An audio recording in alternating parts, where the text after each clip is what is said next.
আসসালামু আলাইকুম, সবাই কেমন আছেন? আশা করছি যে যেখানে আছেন সবাই অনেক ভালো আছেন এবং সুস্থ আছেন।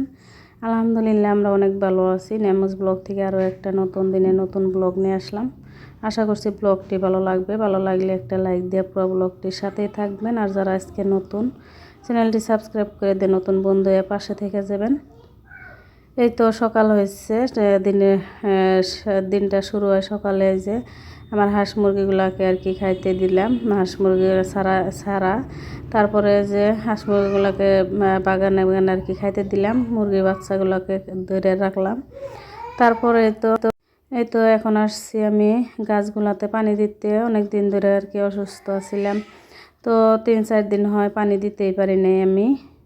তো গাছগুলো একদম শুকিয়ে গেছে, দেখাই গেতেছে। দেখেন পাতাগুলো মরে গেছে, কচু ফুল গাছের পাতা যে, তো ওইগুলো আর কি একদম মরে গেছে গা। তো আজকে আমি অল্প একটু সুস্থ, তো যার জন্য আর কি সকালবেলায় গাছগুলোতে পানি দিয়ে দিলাম।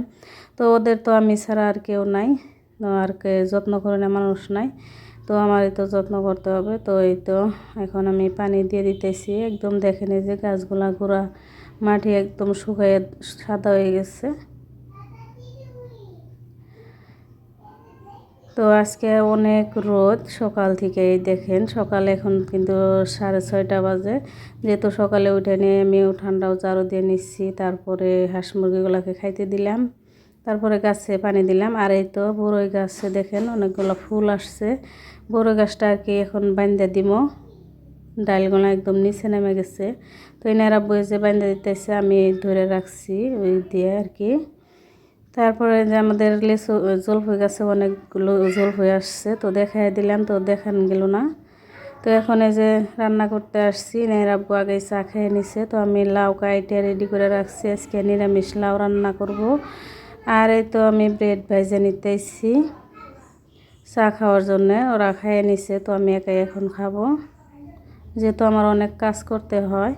সকালে আর কি খাওয়ার নাই, দেরি হয়ে গেছে। তো আমি চাটা খাইয়াই তো লাউর সবজিটা বসাই দিছি, নিরামিষ লাউ রান্না করব।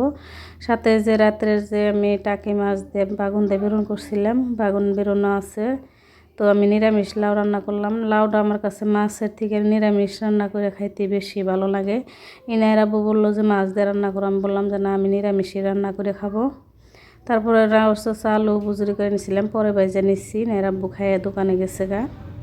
আর এখন এই তো আমার হাঁসের ডিমগুলো উঠাই নিলাম। এই তো আজকে শেষ ডিম উঠানো, আর মনে হয় ভাগ্যে হবে না যে ডিম উঠাবো হাঁসের। কারণ হচ্ছে আমার হাঁসগুলা হারাইয়ে গেছে গা, অনেক কষ্ট হইতেছে। আমি 2 দিন ধরে একদম অনেক কষ্ট পাইতেছি হাঁসগুলোর জন্যে। জানি না কে আমার এই সর্বনাশটা করছে, যে করছে তাদের যেন ভালোই হয়। আমার হাঁসগুলা কিন্তু অনেক দিন ধরে ডিম পারতাইছে, প্রায় 1-1.5 মাস ধরে ডিম, অনেকগুলা টাকারও ডিম বিক্রি করছি, খাইছি। তো এই তো আমি দিনকে আর কি রবিবার দিন, শনিবারে নাকি শনিবারের রাত্রে সন্ধ্যাবেলায় আর কি আমি হসপিটালে গেছিলাম। বাস্তির ছেলে হয়েছে, যার জন্য হসপিটালে গেছি। আমরা সন্ধ্যাবেলায় 3 বাড়ির গেছি গিয়ে। তো বাড়িতে একটা মানুষও ছিল না, যার জন্য সুযোগে আর কি আমার খোয়ার থেকে হাঁসগুলা দৌড়ে নিয়ে গেছে। জানি না কে নিচ্ছে, কার তো করে খাইছি আমি, যে আমার হাঁসগুলা নিয়ে গেল, ডিম পাড়া হাঁস। তো 4টা হাঁস নিয়ে গেছে, 3টা হাঁসের ডিম পারতো, আর একটা আশা নিচ্ছে, 3টা হাঁসই নিচ্ছে। সকালে খোয়ার ছেড়ে দিছি, দেখি যে আমার হাঁসগুলা নাই। তো ভিডিওটাও আপনাদের সাথে শেয়ার করব আমি। তো আজ থেকে আর কি আমি 2 দিন ধরে আমার ডিম উঠাইতে পারতাইছি না, আর ডিম নাই, খালি খোয়ার। এখন আমার কিন্তু 1.5 মাস ধরে রেগুলার ডিম উঠাই, অনেকগুলা ডিম উঠাই, আপনারা দেখেন অনেক ভিডিওতে। জানি না কে করলো আমার এই সর্বনাশটা। তো এই তো এনে কিনে স্কুলে গেছিলাম, তারপর স্কুল থেকে এসে তো আবার আমি বাচ্চাগুলোকে খাইতে দিচ্ছি, যেহেতু ছোটো ছোটো বাচ্চাদেরকে বারবার খাইতে দিতে